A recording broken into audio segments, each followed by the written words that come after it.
Welcome to Cyrene.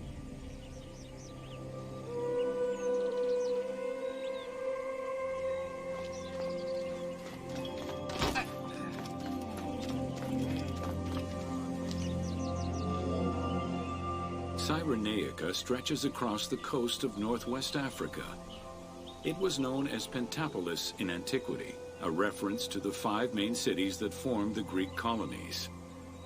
Built on a lush plateau of the Green Mountains, in what is present-day Libya, a colony of Greek settlers formed the city of Cyrene in 630 BCE. Cyrene's population quickly grew, spreading out across the terraces of the plateau, making it the first and largest of the 5 colonies.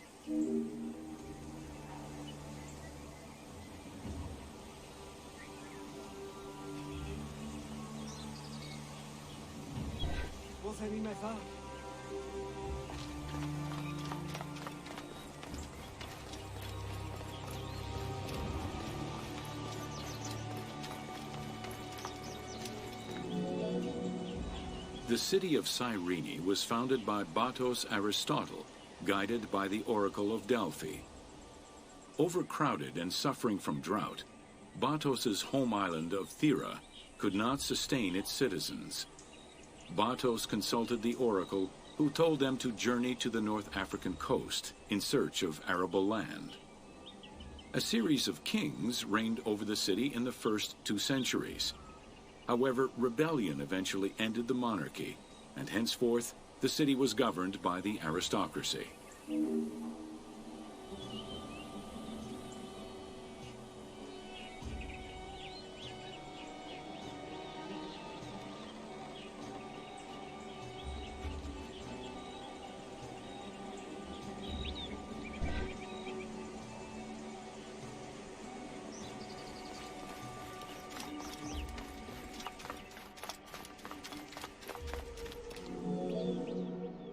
The key features of Cyrene were temples dedicated to gods, Apollo, Demeter, and Zeus, alongside Ptolemaic gods such as Isis and Serapis.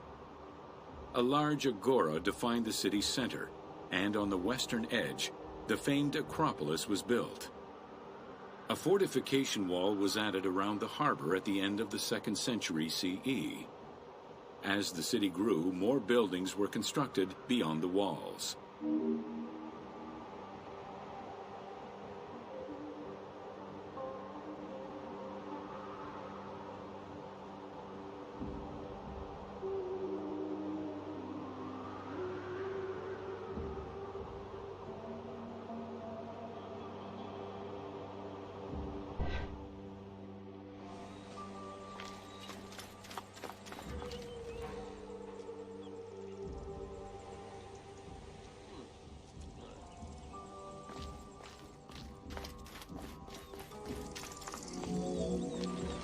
Under Roman influence, Cyrene became an economic powerhouse, rising in status throughout the Mediterranean. Cyrene's School of Medicine rivaled all others except for that of the Greek city Kos. Some of the great minds in ancient math, astronomy, and geography were born or established in the various schools of the city, which included an institute of philosophy founded by Aristippus, a pupil of Socrates.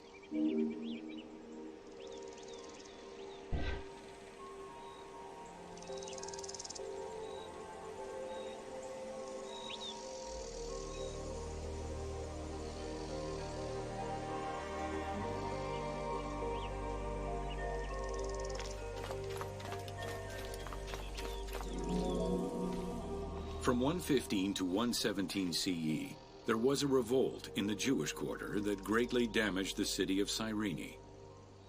Over time, a succession of battles, poor management of its silphium crop, and earthquakes eventually took their toll on the city. It was completely abandoned in 365 CE.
The nearby port of Apollonia was an ideal location, with its natural cove, sheltered by 2 islands and rocky inlets.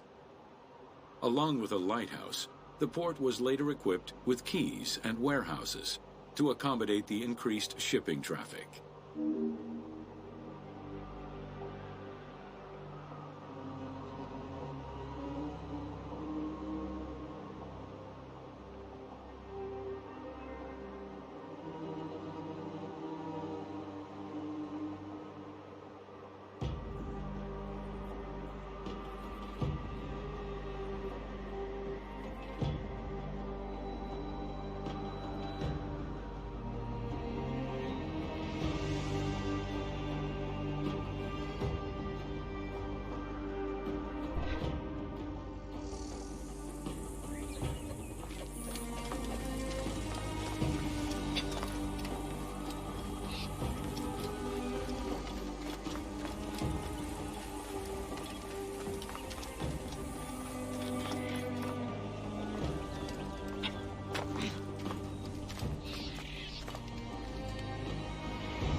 With its success as a commercial trading port, Apollonia surpassed Cyrene to eventually become the capital of the Pentapolis.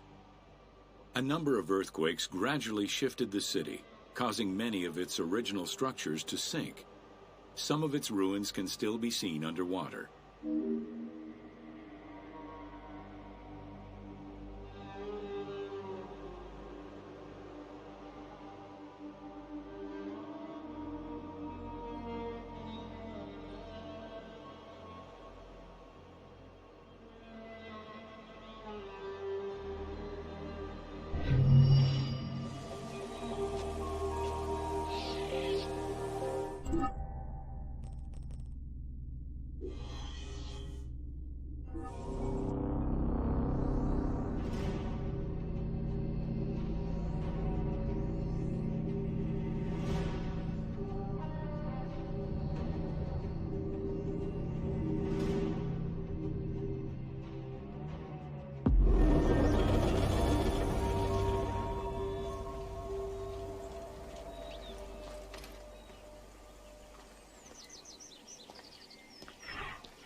Αμάξα ελάβνης κακίστεως, αμέλισσον.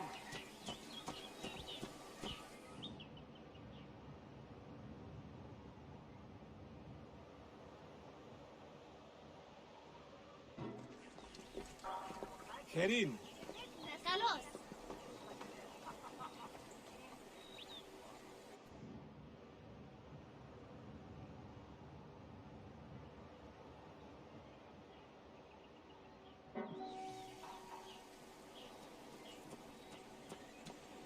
Ιδιότην, ελάβνη νούκι γνωστής.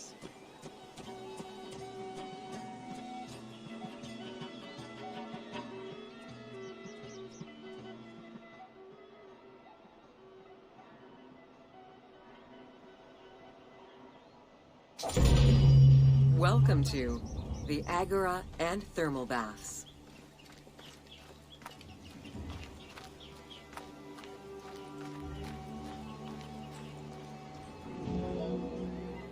Cyreni's Agora was the public marketplace and political hub of the city. Its central courtyard was open to the sky, while market stalls and shops ran along the sides, some neatly tucked away under long-roofed colonnades. As in other Greek cities, the Agora included a central hearth, known as a Prytaneum. This place served as Cyrene's official embassy where guests were welcomed to the city.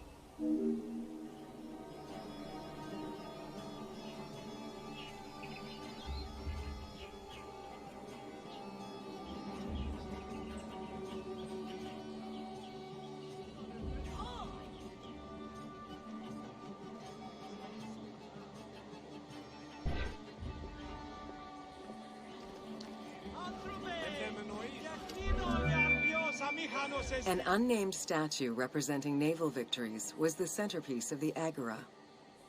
The statue's female figure likely represents Nike, the goddess of victory. It was likely very similar to the victory of Samothrace, which currently resides in the Louvre Museum and served as a reference for the team.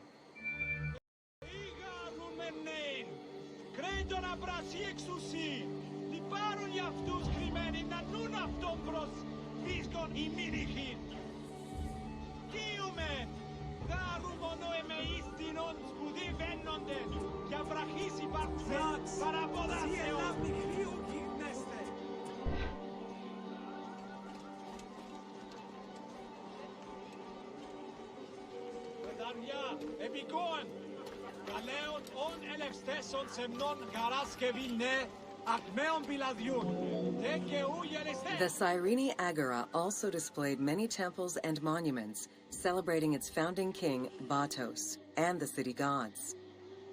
There were 2 altars associated with the Temple of Apollo and a marble statue base dedicated to the goddess Libya.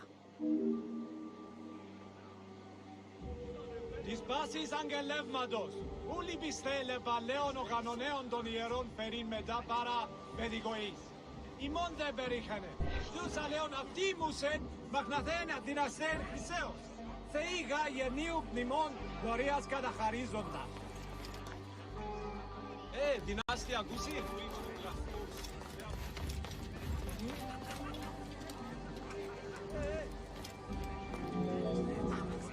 The civic buildings included a law court complete with an archive library that would have housed legal documents and other papers essential to the city's governance. Traces of fire damage to the building's remains indicate that it was possibly destroyed during the rebellion of the Jewish community in 115 CE.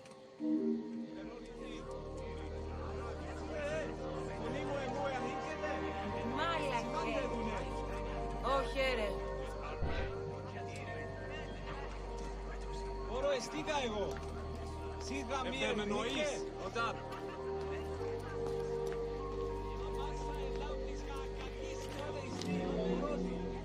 Public baths were common in Roman and Greek cities, and Cyrene held true to this tradition. 2 thermal baths from different eras were discovered among the ruins. An inscription at the entrance of one of the baths is presumed to be attributed to the owner. It dates the building to the Hellenistic period.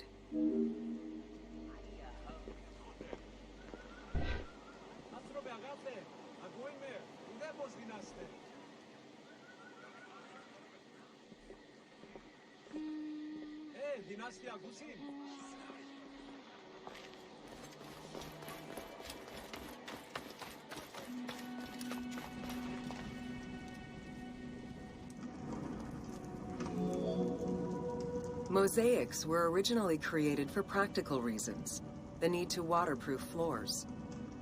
Imported by Greeks in Egypt and Cyrenaica, the designs represented either scenes from daily life, marine fauna, or mythological figures. In addition to traditional Greek motifs, they also integrated concepts specific to Egyptian culture, such as the Nelumbo. The best examples of mosaics recovered to date, however, come from Alexandria.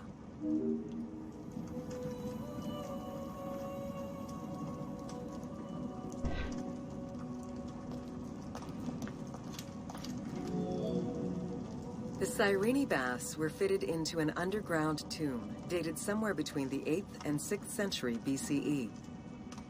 Bath seats were carved directly in the rock, allowing for more comfortable ablutions. As with many of the public buildings, the thermal baths were elaborately decorated. Statues such as Aphrodite and Eros the Archer were discovered within.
The Frigidarium, a pool of cold water, was the first room visitors entered.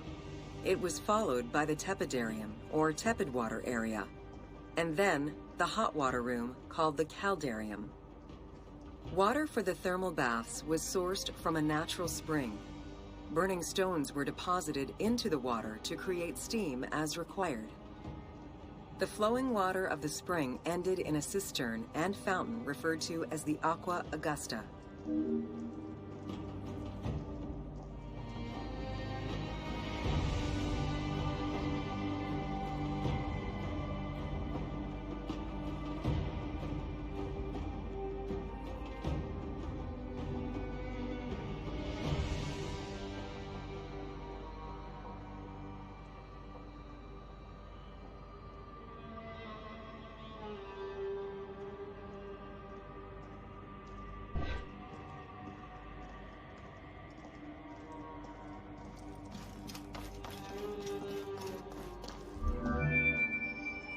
Later Roman baths were built under Emperor Trajan and then restored under Hadrian. After the earthquake of 365 CE, they were replaced by baths of Byzantine design, with stones from the old thermal baths used in the reconstruction. The team relied on documentation describing the baths built under Trajan in order to create the location available in the game.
Welcome to the Temple of Zeus in Cyrene.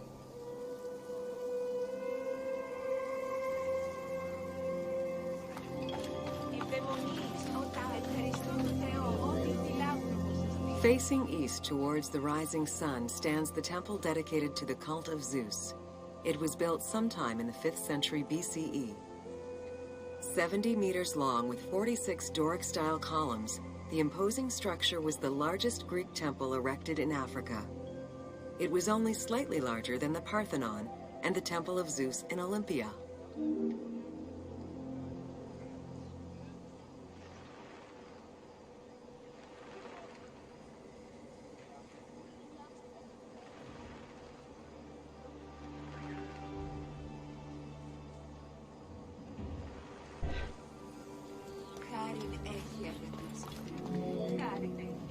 The exterior was designed with the decorative elements common to Doric architecture. The dimensions of the columns were different, giving visitors an impression of uniqueness when viewing each facade.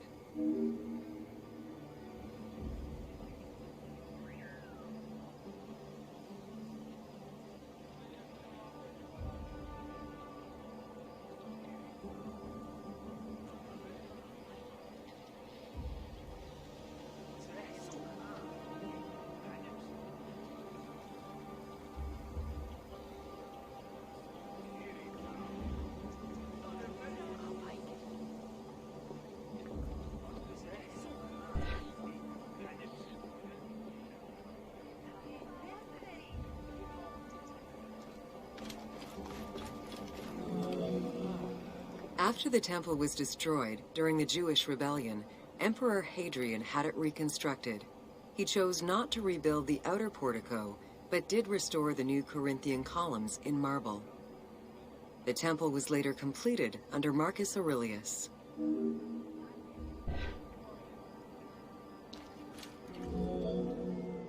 In the time of Augustus, a faithful but smaller imitation of the Olympian Zeus was used to be worshipped. Hadrian then installed a new 12-meter-high statue matching the Zeus in Olympia. It was made of chiseled marble with the head, arms, and feet carved in the round.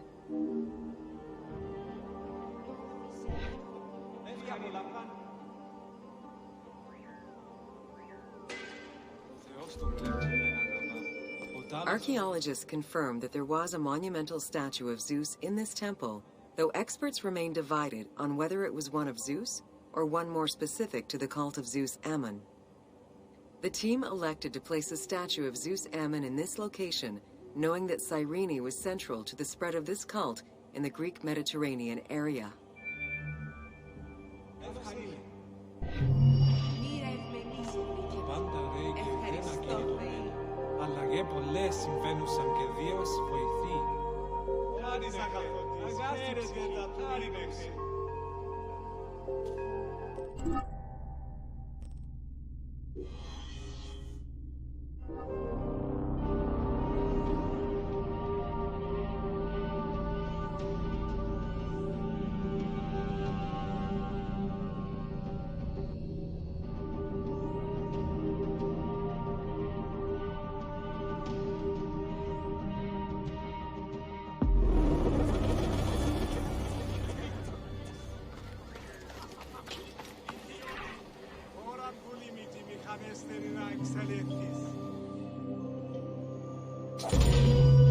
Welcome to Important Monuments of Cyrene.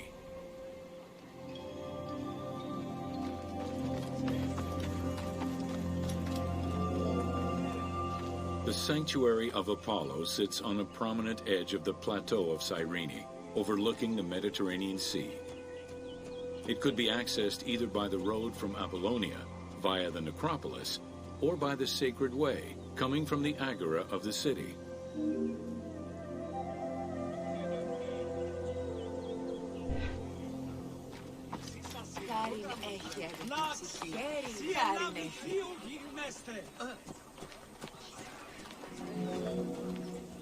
The abundance of temples and statues throughout the city reflect the various Greco-Roman and Egyptian cult influences over the centuries. Temples dedicated to Apollo, Cyrene, and Zeus stood alongside those of Ptolemaic gods, such as Serapis and Isid. Numerous fountains were decorated to represent other gods, including the city's namesake, Cyrene.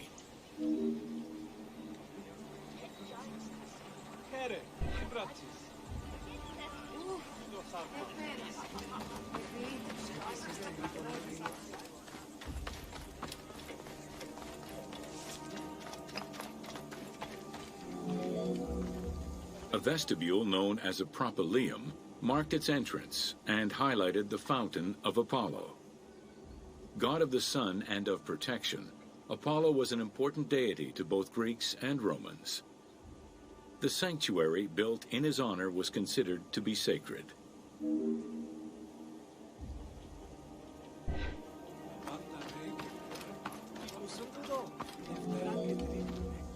The imposing temple was built on a natural cornice, stretching more than 200 meters in length and roughly 50 meters in width, and was surrounded by a vast Doric colonnade.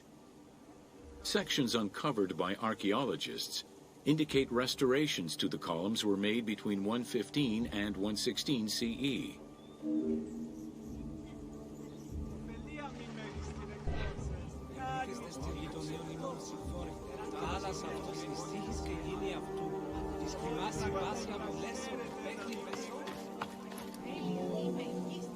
The altar was located in front of the temple. Both are estimated to be the same age, though restored at different times. Many bulls were sacrificed each year at the altar in honor of Apollo. The imprint in the stone of the ring used to strap the animals down is visible to this day.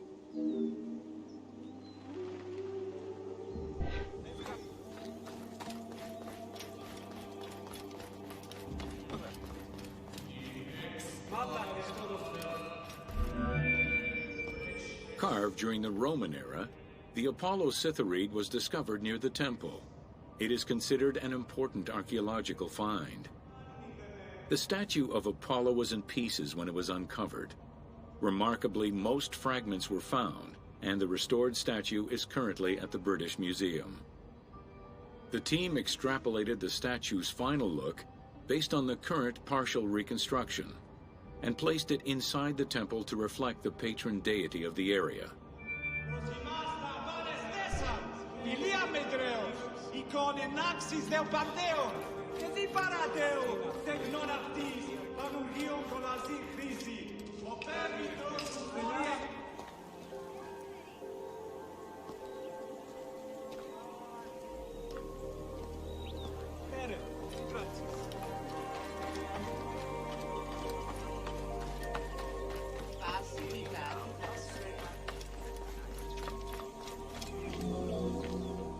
The amphitheater of Cyrene is located on what is known as the Terrace of Myrtosa, next to the sanctuary of Apollo.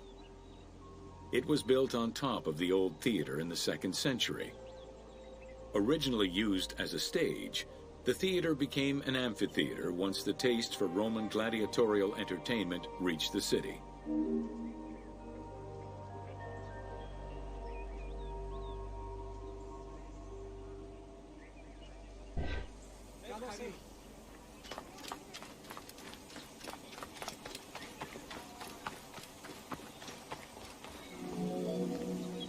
Entrances were placed at both ends of the amphitheater.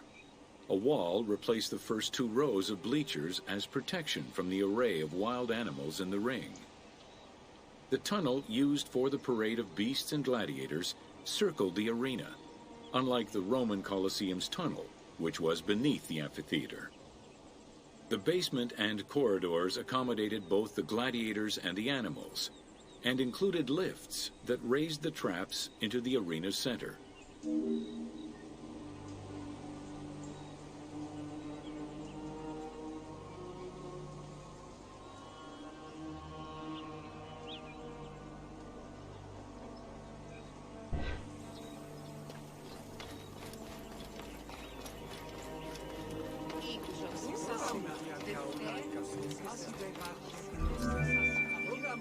Since the original theater was close to the cliffside, the expansion didn't allow for a perfect circle.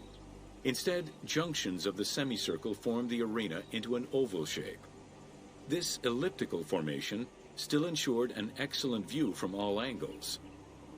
The team decided to create a perfectly round theater for technical reasons, and used the structure of the Roman theater as their reference.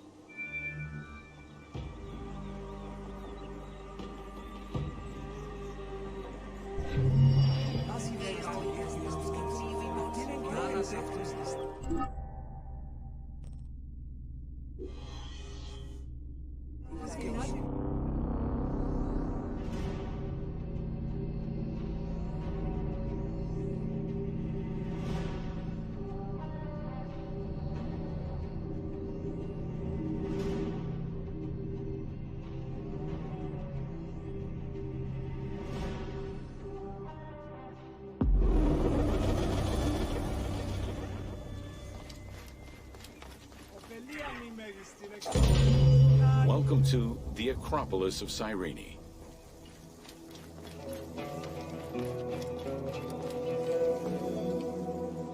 Located on the western edge of the city, Cyrene's Acropolis was smaller than the one in Athens, though its high vantage point provided protection for the city.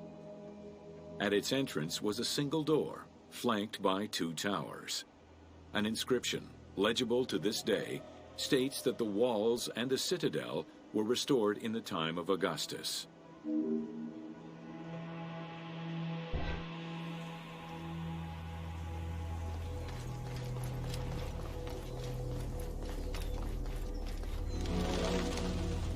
A number of statuettes have been excavated from the site, including one of Berenice, the daughter of Magus, the king of Cyrene, and half-brother of Ptolemy II. At the northeast tower, there is a sanctuary consisting of two small temples with a vestibule, and an altar believed to be that of Serapis and Isis. When the temples were excavated, archaeologists found traces of fire damage. However, there are no indications as to when this fire occurred.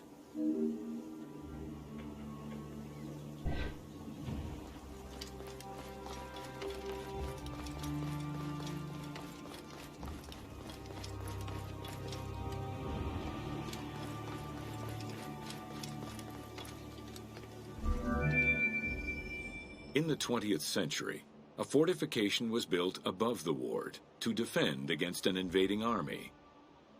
It covered the ancient remains of nearby Roman houses entirely, and archaeologists have yet to fully excavate them.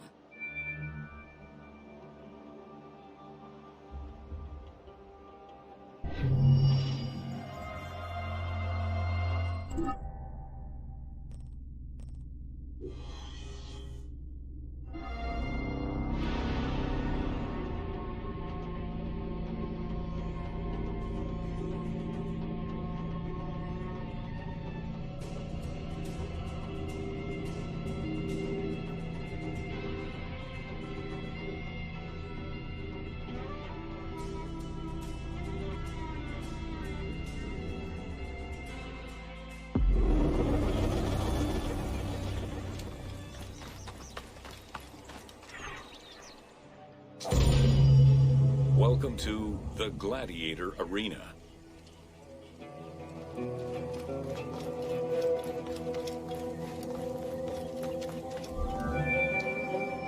While gladiators would not perform in Cyrene until later in the Roman era, the team decided to include a gladiatorial arena for two reasons. First, they believed it was important to portray this aspect of Roman life. And second, they felt it would add interesting gameplay possibilities.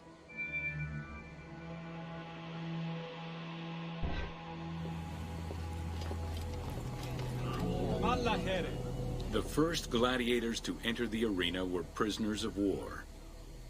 It was a spectacle of violent clashes between men and against wild beasts that lasted nearly 1,000 years.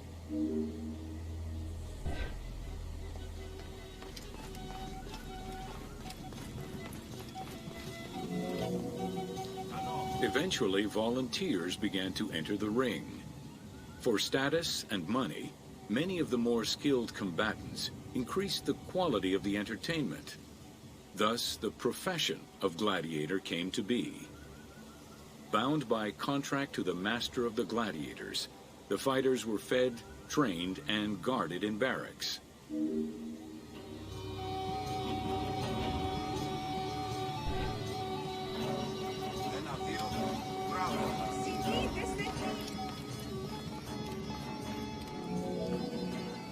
Gladiators were separated into heavy and light armored fighters, each with their own set of specific armor and weapons.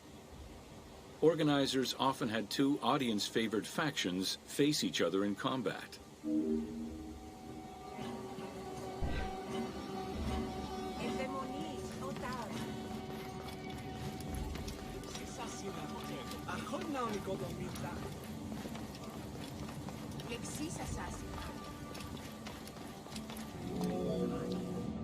The events were highly organized. Fights were held with a background of music and supervised by a referee. Death, either in the course of combat or by decision, was not always the only way out for the loser.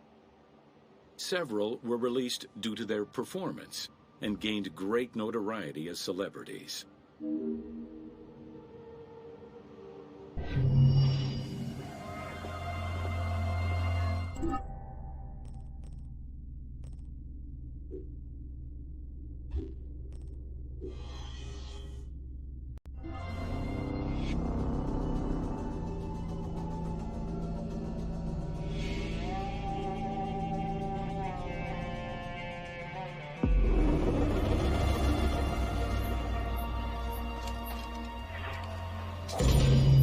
Welcome to Major Exports of Cyrene.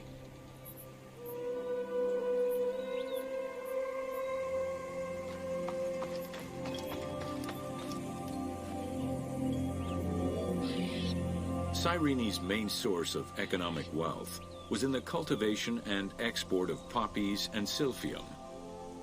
Though the opium oil from the poppies was also an export, little is known about this crop. Information about the cultivation of silphium, however, is more accessible to us.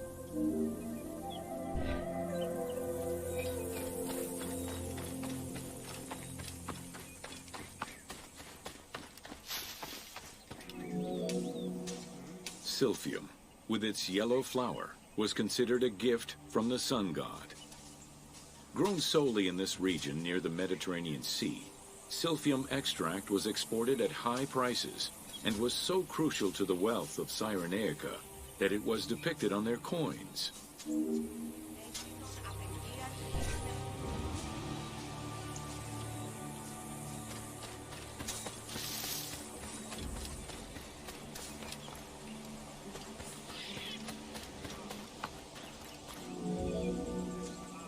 Silphium's roots produced a resin used by both the Greeks and Romans in medicines intended to cure cough, fever, indigestion, and many other ailments. It was also used as a contraceptive. In a compilation of culinary recipes from the 4th century BCE, the herb is mentioned in various recipes, including a flamingo dish.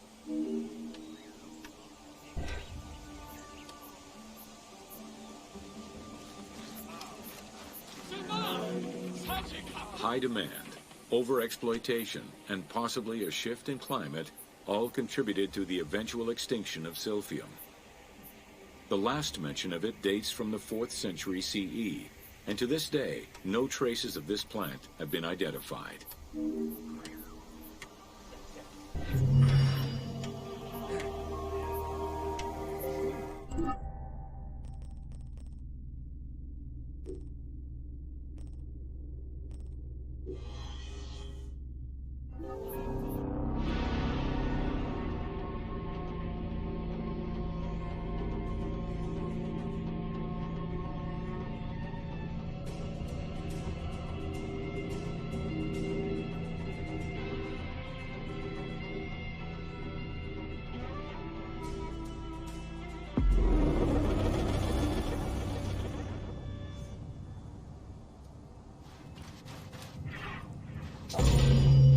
Welcome to The Origin of the Pyramid.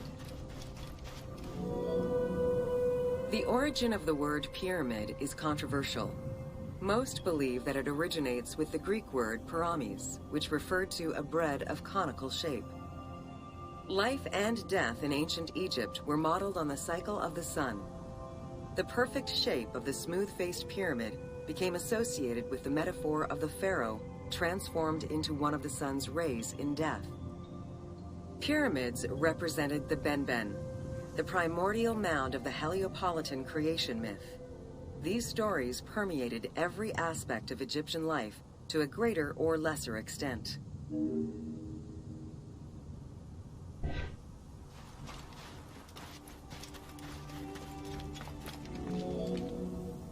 During the pre-dynastic period, the development of funerary practices was different, depending on whether one was located in Lower Egypt or Upper Egypt.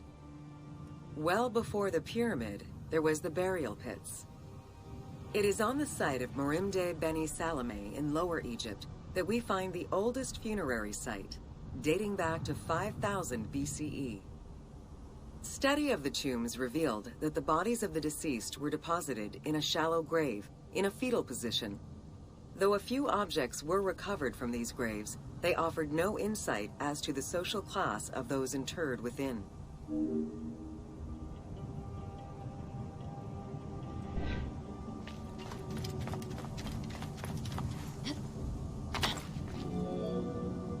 In Upper Egypt, pre-dynastic practices are easier to study, but reveal more complex funerary rites.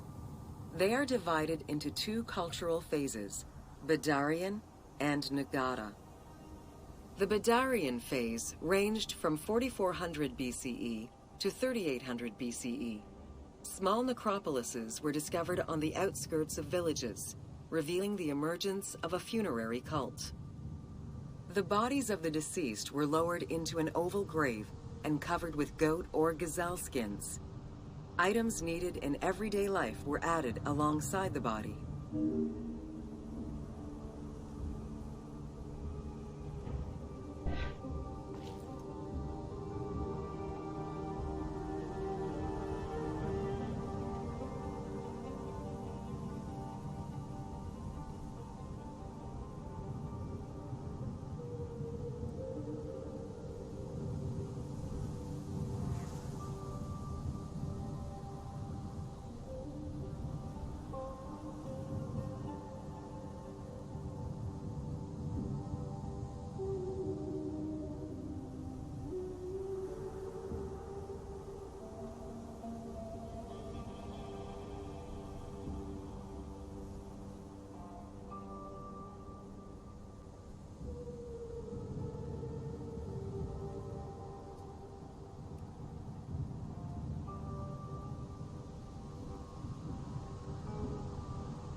During the three Nagada periods ranging from 4000 BCE to 3510 BCE, funerary practices evolved in complexity. The shape of tombs changed from oval to rectangular, mimicking the homes of the living. The size of the burials increased and funerary items became more stylized and numerous. Tombs gained complexity, with masonry, wooden veneers, or raw bricks added to strengthen the structures. In time, socially stratified necropolises emerged. For example, in Hyrcanopolis, the elite and commoners had separate necropolises.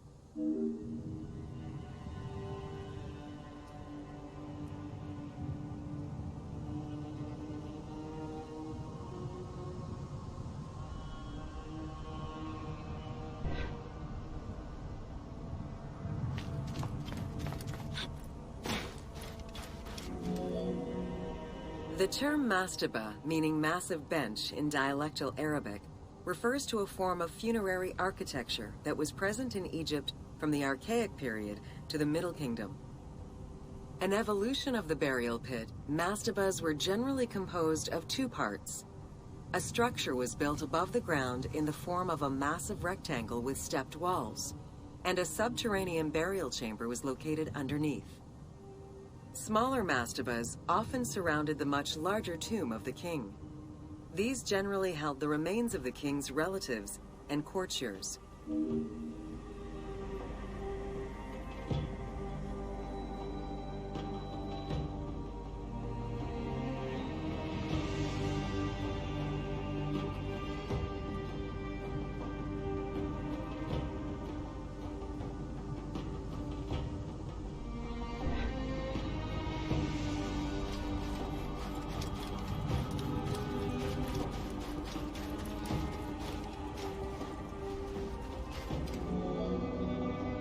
The arrangement of the substructure of the mastaba evolved during the course of the Old Kingdom. From the 5th dynasty onwards, mastabas often featured multi-roomed substructures, with sometimes up to 30 rooms. Also, the quantity and quality of decorated surfaces increased noticeably, as well as the number of statues found within.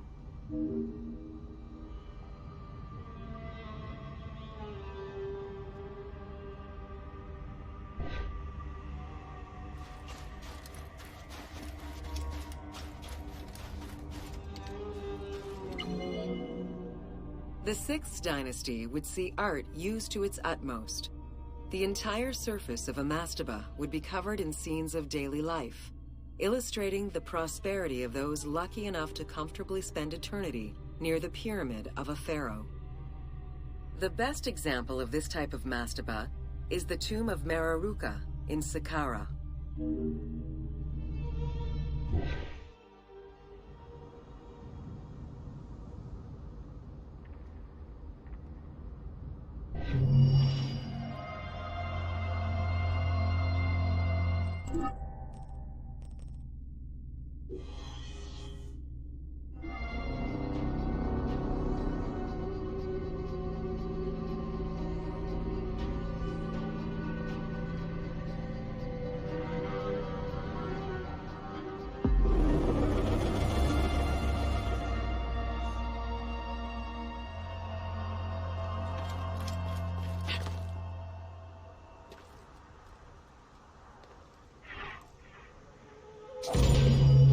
Welcome to the Step Pyramid Complex of Djoser.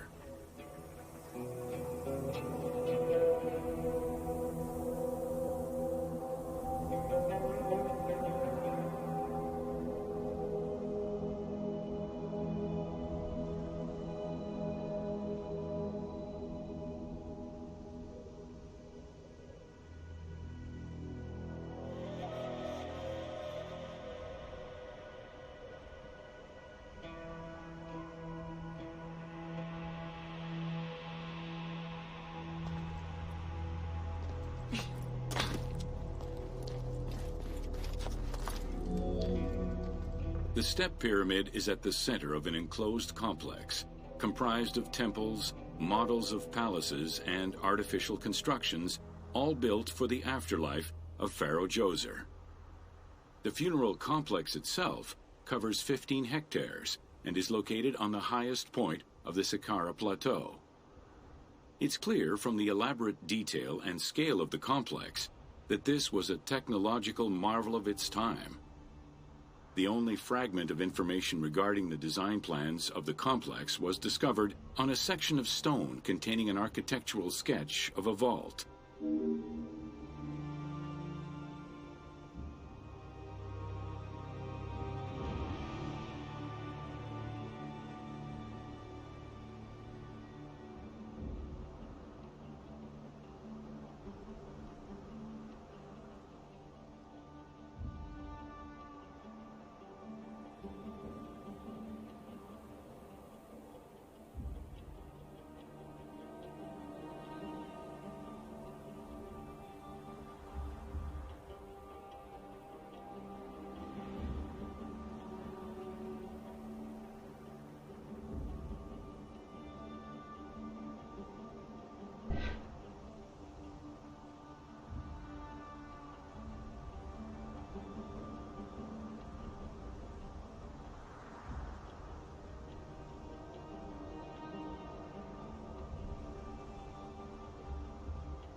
The Step Pyramid is the first monument built of stone.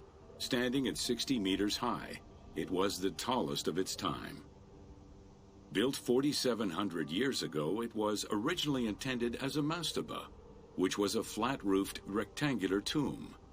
Its famous architect, Imhotep, may have felt this was too humble for the great pharaoh Djoser, and began to add the steps.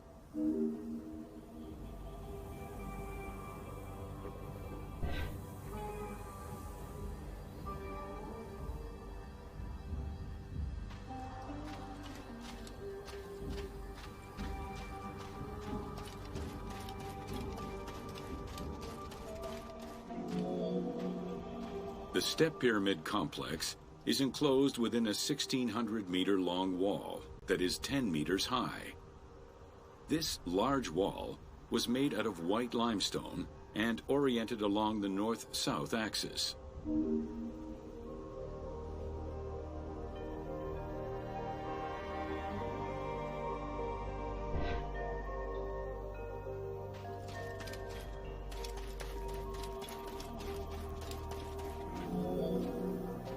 While there are 14 doors, only its eastern door was intended to accommodate the living. The remaining false doors were built as portals for the king's ka to pass through. Along with false doorways, the walls were designed with bastions and steeples resembling a defensive wall. The positioning of these design elements suggest that they were related to the Hebsed festival.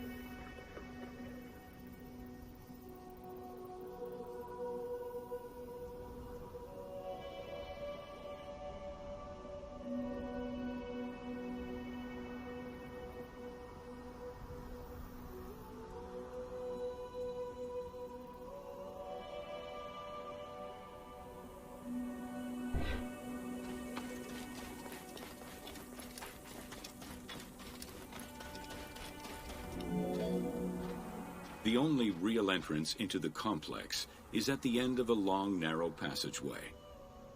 This enclosure has a stone canopy carved to resemble wooden logs. At the end of the passage is a large opening. Meant to resemble a doorway, it has carved doors and hinges that are permanently open and immovable.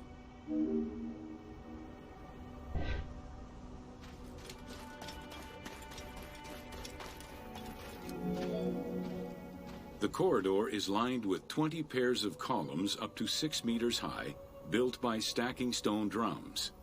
The completed facade was made to resemble reed stock bundles. Traces of red paint were found on the columns, along with black paint on the support walls. This would have had the effect of blending the walls into the shadows to give the red columns the illusion of standing on their own.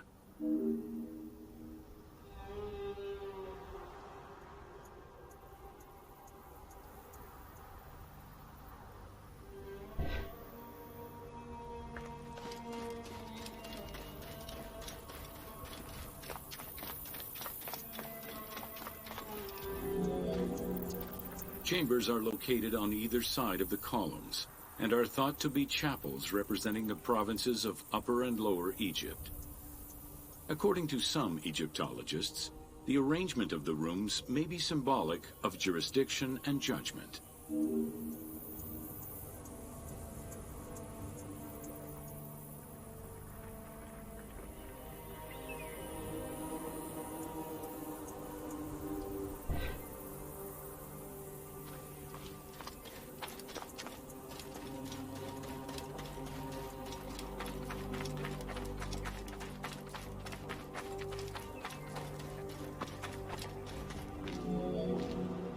Guarded by a line of carved snakes, this tomb is located at the southern end of the courtyard.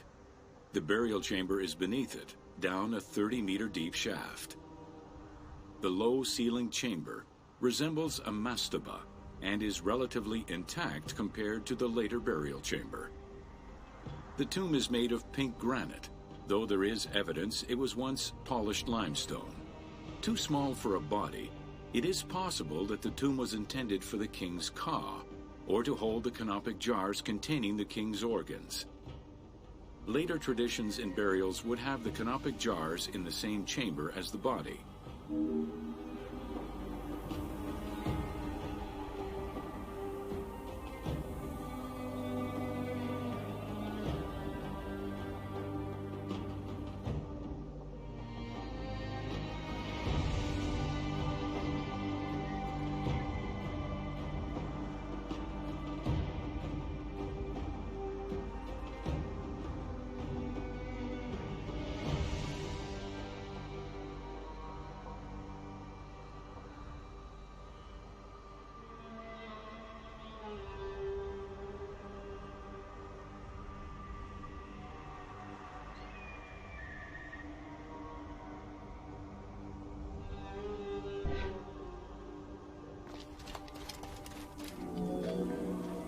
A polished limestone staircase leads west from the tomb to underground apartments.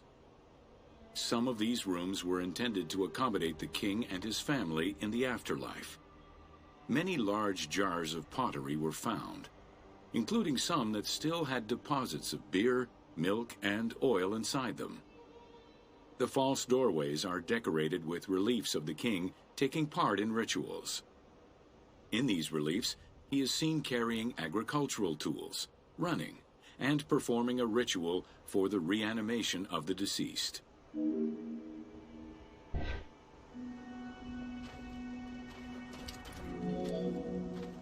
The architect Imhotep chose stone as a building material in order for the complex to last. Following the completion of the initial mastaba, Imhotep devised a burial of more ambitious dimensions. He set about stacking mastabas on top of each other.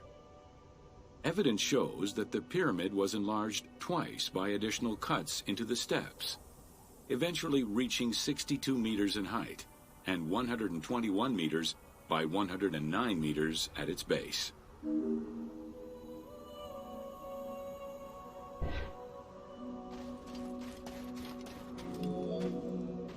A staircase allowing the pharaoh to enter the divine world was represented by a tiered pyramid, oblong in shape, completely enveloping the original mastaba. The pyramid itself is a solid structure. All of the chambers and tunnels are beneath the structure.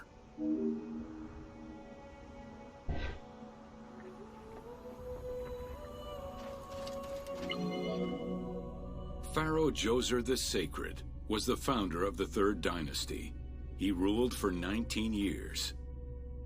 During his reign, he was known as Horus Nedjerikhet, divine of the body. He was given the name Djoser several centuries after his death, as a sign of respect, and he is regarded as one of the greatest pharaohs of Egypt. An apocrypha was drafted in his name during the Ptolemaic period, 2,500 years after his death.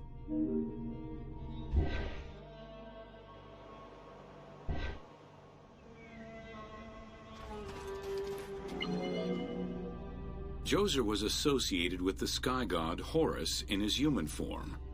A plinth near the step pyramid is inscribed with his name and associated with Horus. He was the first to reside in Memphis, making it the central hub of government for the region. Djoser was known to have built many temples and monuments before the complex at Saqqara. The funerary complex was the first of its kind, and would mark Djoser's greatest architectural achievement.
The funerary complex was built to resemble Djoser's palace, with the stone carved to imitate mud brick, trees, and reeds.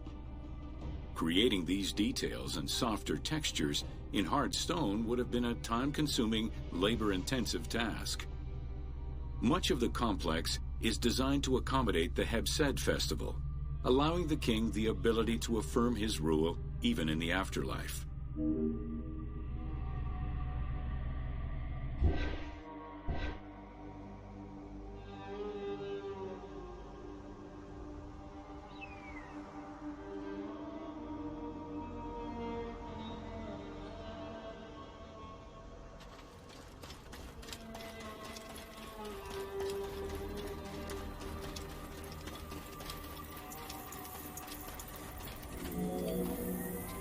In the corner is a temple referred to as Ti. This temple is among the most mysterious structures in the complex. Its outer facade is plain, while inside it is decorated with intricate jed pillars and carvings. It's possible that this place was intended to be where the Ka of the king materialized, symbolically visiting the platform of the Hebsed courtyard from the afterlife.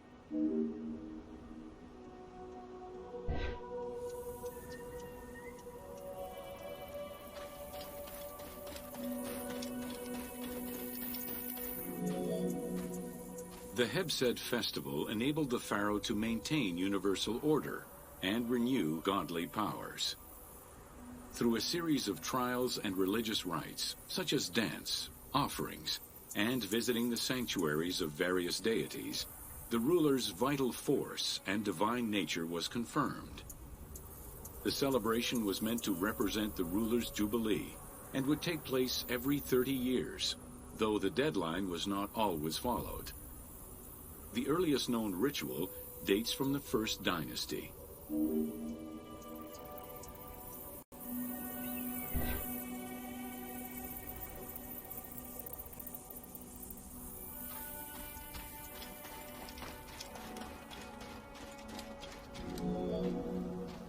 Within the complex of Djoser, southeast of the pyramid, is a dedicated space for this essential ritual to be performed by the king even in the afterlife. The Hebsed courtyard is lined with false chapels and equipped with a platform featuring 2 staircases meant to represent Upper and Lower Egypt.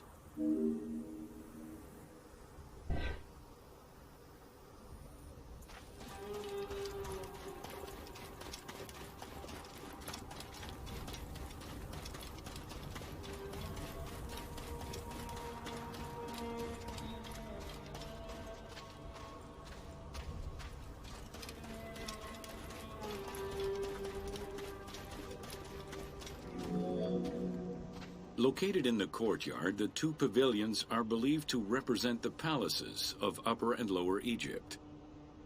Rectangular in shape, the 2 replica structures face one another. Their facade is similar to the chapels of the Hebsed ceremony, with column crowns carved to look like falling leaves. Because Queen Hetep-Hernepti and Princess Inetkas's names were discovered on a stela near the pavilions, it is thought that these funerary chapels were intended for them.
The funerary temple is on the north side of the complex, facing the stars where the deceased ruler was believed to travel after death.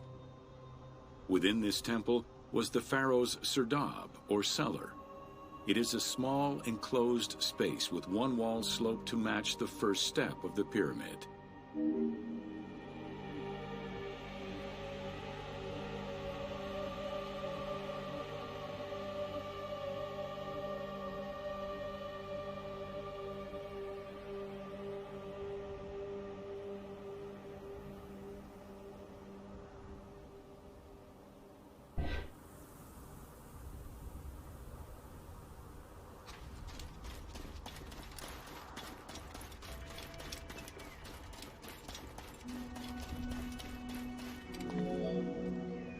The north wall has two observation holes. A statue of Djoser is seated on the throne, wearing a mantle and a tripartite wig with a crown known as a Nemes. Representing the king's ka, this statue looks through the observation holes into the courtyard, enabling the king to observe the ceremonies and receive offerings in the afterlife.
Welcome to Inside Djoser's Step Pyramid.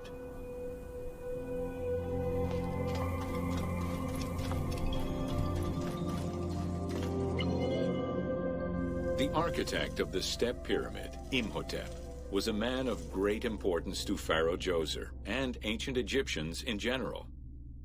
The base of a statue of Djoser, discovered in 1926, celebrates Imhotep as a carpenter, sculptor, stonemaker, and chief of the seers. Little is known of Imhotep's day-to-day life. While he is credited for writing medical texts, it is for his role of architect that he is most famously known.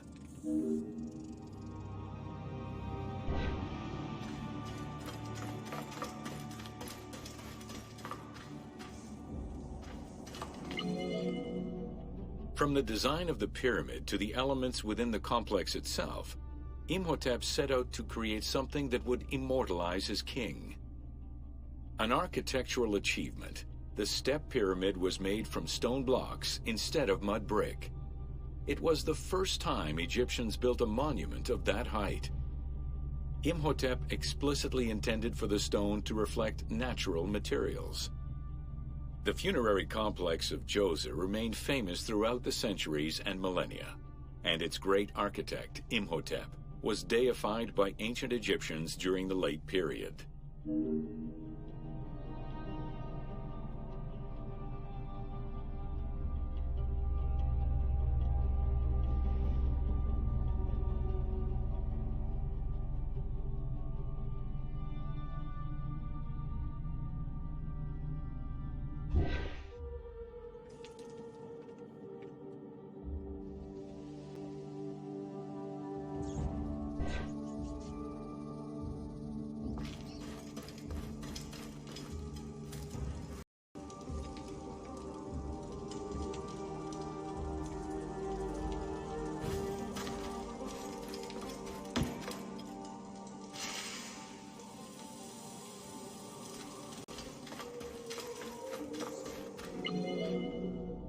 In addition to the central subterranean palace built for Djoser, 11 wells were dug.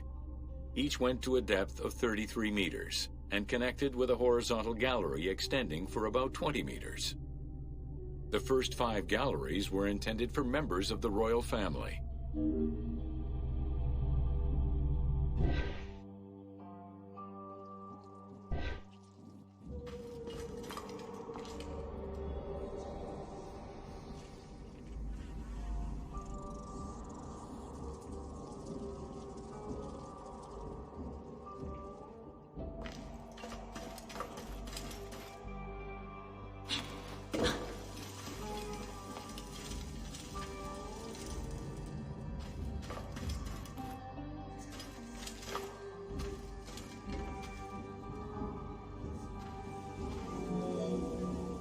Two passages lead underground and branch off in 3 directions to various magazine galleries.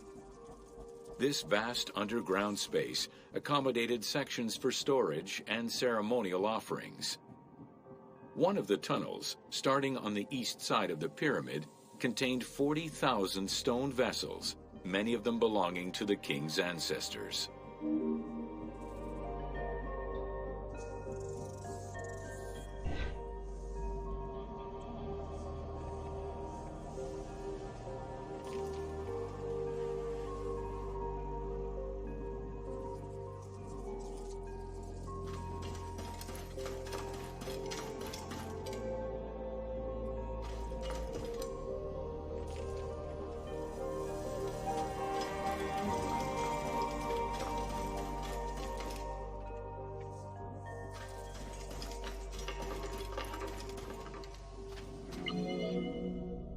The burial chamber of Djoser is located at the bottom of a 28-meter deep central shaft.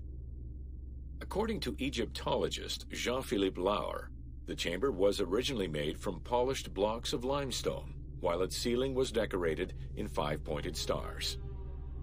At some point, however, the limestone blocks were replaced entirely by pink granite blocks, leaving behind only fragments of limestone blocks decorated with stars.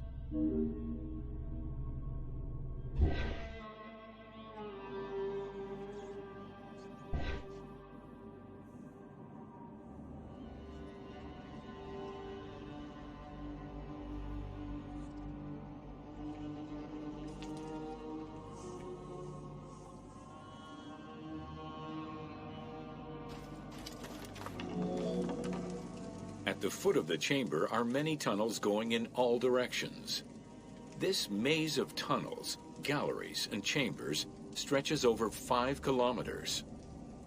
There are a number of dead ends and false doors. They may have been intended for the afterlife, rather than to fool thieves.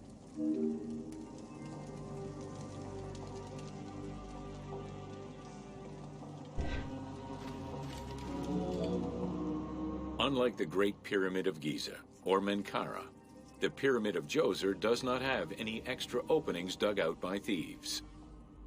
There was no need for them. Because of the easy access into the tunnels and along the corridors, thieves had little trouble clearing out the temples once inside. It is unknown when the mummy of Djoser was stolen. All that remained was a left foot, found by French Egyptologist Jean-Philippe Lauer in 1934. This architect, who devoted his whole life to meticulously exploring the complex, believed it belonged to Djoser.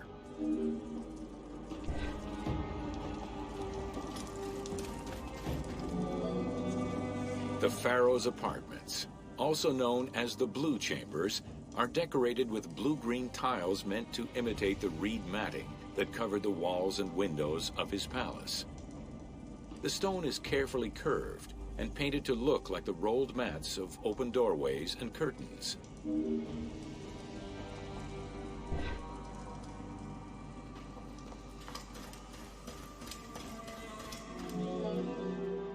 There are 2 long rooms running side by side along a north-south axis. The south room has false doors separated by stone panels, while the north room is a corridor which allows access to side chambers. Nearby chambers originally housed the pharaoh's treasures.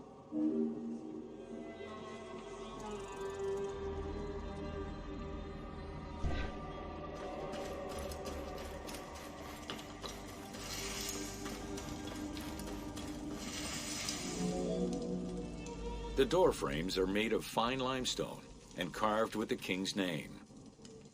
As in the south tomb, reliefs are carved into the doorways. These reliefs show the king performing rituals and visiting divine sanctuaries for all eternity. Their interiors are fictive additions made by the team to add to the wonders of the tomb. It is clear from the elaborate detail and scale of the complex that this funerary monument was a technological marvel of its time.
Welcome to Sneferu's first pyramid.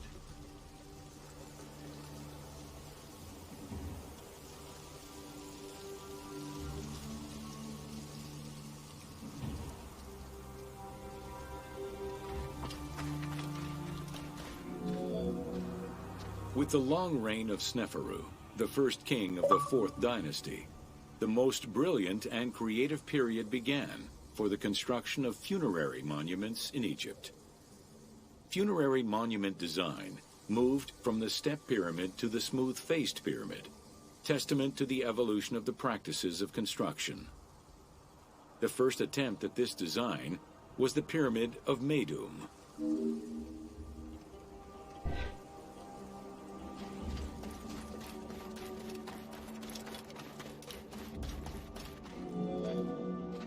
While Sneferu's monument started as a 7-stepped pyramid, it was later altered into an 8-stepped structure.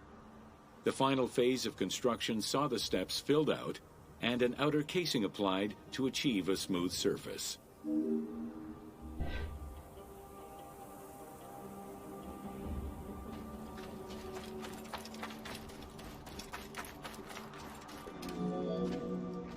The smooth dressing of the walls did not provide sufficient bonding, however, and the outer casing did not rest on sound foundations. As a result, the bases of the 4 outer buttress walls gave way, causing the walls to slide down and collapse. While the Meidum Pyramid was abandoned due to design flaws, it showcased other innovations that would impact all future pyramid designs.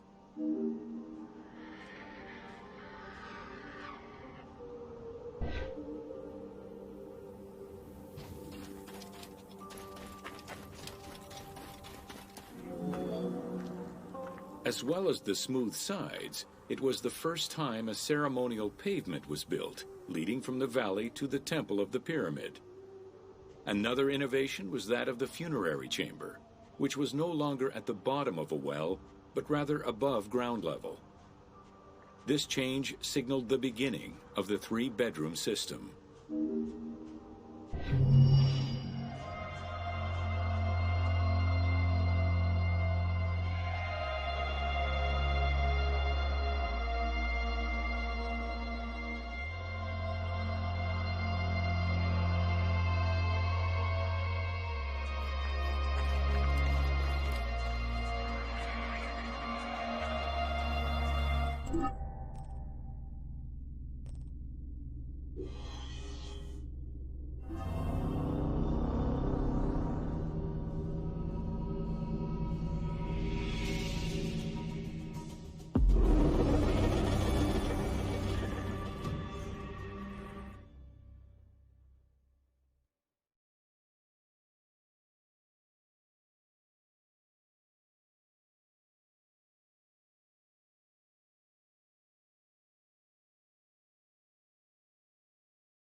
Welcome to the Bent Pyramid of Dashur.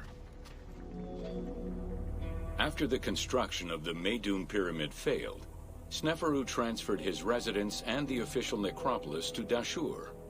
There he began construction on his second attempt at a funerary monument. The resulting structure, known as the Bent Pyramid, is the only one of its shape in Egypt.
Though the pyramid also proved unstable and was abandoned, it marked a technical and architectural breakthrough. Heralding an important design transition, the bent pyramid displays a shift from the step pyramid to a functional smooth-sided pyramid.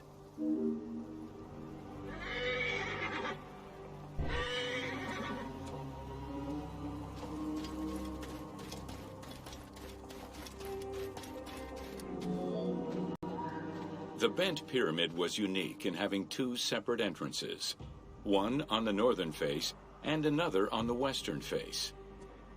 The chamber of this pyramid was too small for a human burial. It was probably meant for the burial of a statue designated to house the Ka, the vital spirit of the deceased king.